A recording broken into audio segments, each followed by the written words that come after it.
এই সূরাটি আয়তনে ছোট হলেও মর্যাদার বিচারে কোরআনে কারীমের শ্রেষ্ঠতম সূরাসমূহের মধ্য থেকে অন্যতম। নবী করিম সাল্লাল্লাহু আলাইহি সাল্লাম এক হাদিসে বলেছেন, ইন্নাহা লাতা'দিলু সুলসাল কোরআন, নিশ্চয়ই সূরা ইখলাস এটি মর্যাদার বিচারে এবং সওয়াবের দিক থেকে কোরআন কারীমের 1/3 বা 1/3 সমতুল্য। বুখারীর এক বর্ণনা থেকে বোঝা যায় নবী সাল্লাল্লাহু আলাইহি সাল্লাম সূরা ইখলাস একবার পাঠ করলে কোরআন কারীমের 1/3 তেলাওয়াত করার সমান সওয়াব পাওয়া যাবে, সেটি বলেছেন।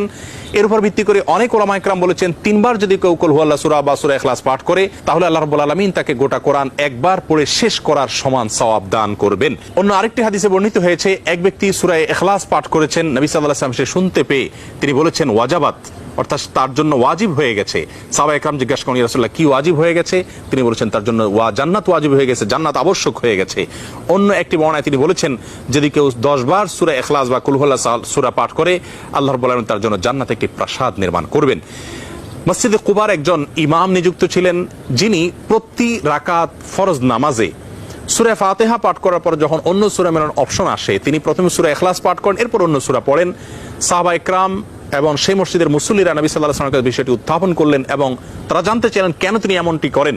সূরা ইখলাস এটি তো প্রত্যেক রাকাতে পড়াটা বাধ্যতামূলক নয়, সূরা ফাতিহার পর তিনি নিয়মিত এটি কেন করেন? সেই ইমামকে ডেকে নবী সাল্লাল্লাহু আলাইহি ওয়াসাল্লাম জিজ্ঞাসা করলেন এর কারণ সম্পর্কে। তখন তিনি বলেন, ইয়া রাসূলুল্লাহ, আমি সূরাটাকে